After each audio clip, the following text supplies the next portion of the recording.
Kay Digong Duterte. Ako po ay taga Cebu, Danao. Ako po ay gumawa ng isang tula na sa inyo ay humahanga. Hindi man kita nakita ng personal, pero sa pamamagitan nitong tula na aking inihanda, ay maipahayag ko sa inyo ang aking pagmamahal at pagsaludo. Sa inyong tapang kami ay natuwa dahil may isang taong tumayo para ipagtanggol ang mga taong inabuso at nagdurusa sa mga nagdodroga. Masaya kami na dumating ka dahil sa tapang at talino mo kami lahat ay saludo. Ikaw ang tunay at tapat na naglilingkod sa mga mamamayan at aming napatunayan ang iyong katapatan, tapang ay nagbibigay inspirasyon sa aming mga buhay.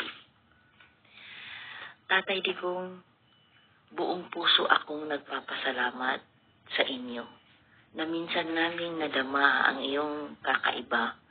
Walang kaparihas ang iyong pagmamahal. Hindi ito malilimutan ng lahat ng inyong sa dami ng inyong tinulungan. At nagpapasalamat din kami sa buong may kapal na ikaw ay naging Pangulo para iligtas mo ang buong Pilipino. Pinatunayan mo ang iyong tapang, husay, galing at pagmamahal sa taong bayan.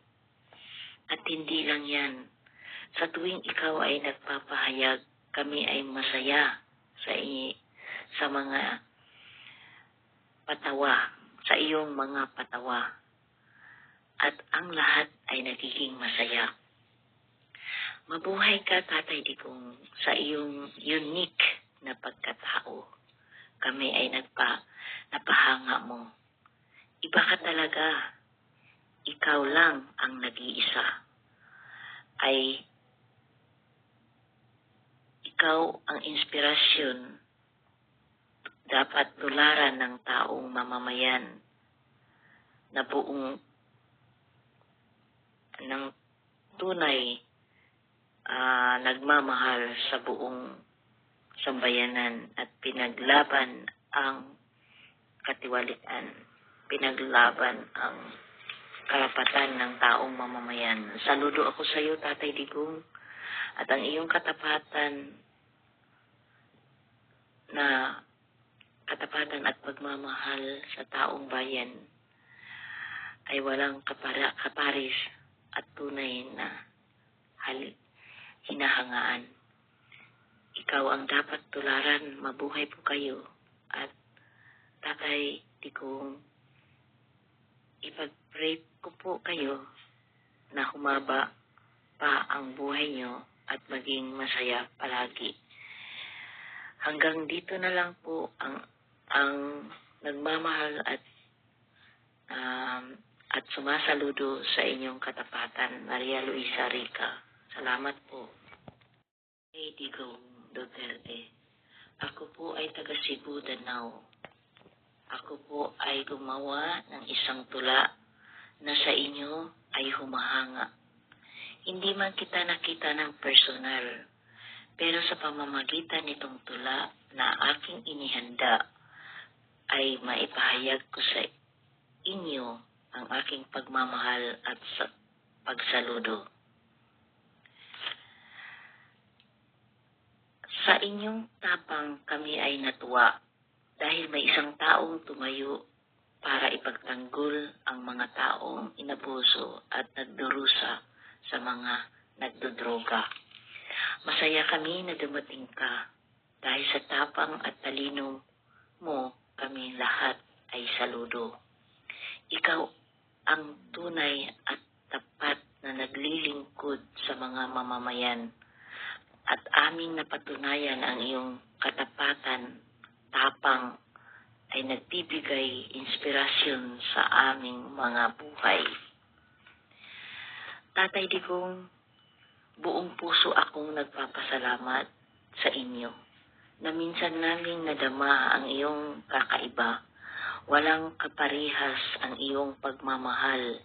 Hindi ito malilimutan ng lahat ng inyong sa dami ng inyong tinulungan.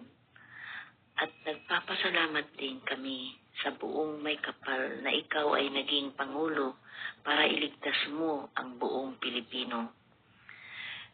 Pinatunayan mo ang iyong tapang, husay, galing at pagmamahal sa taong bayan. At hindi lang yan, sa tuwing ikaw ay nagpapahayag, kami ay masaya sa mga patawa, sa iyong mga patawa. At ang lahat ay nagiging masaya. Mabuhay ka, Tatay Digong, sa iyong unique na pagkatao. Kami ay napahanga mo. Iba ka talaga. Ikaw lang ang nag-iisa. Ay ikaw ang inspirasyon dapat tularan ng taong mamamayan na buong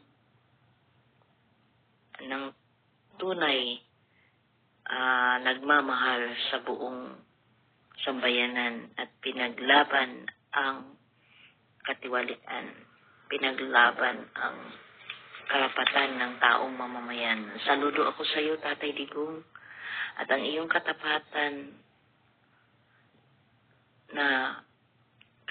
at pagmamahal sa taong bayan ay walang kaparis at tunay na hinahangaan. Ikaw ang dapat tularan. Mabuhay po kayo. At Tatay Digong, ipag-pray ko po kayo na humaba pa ang buhay nyo at maging masaya palagi.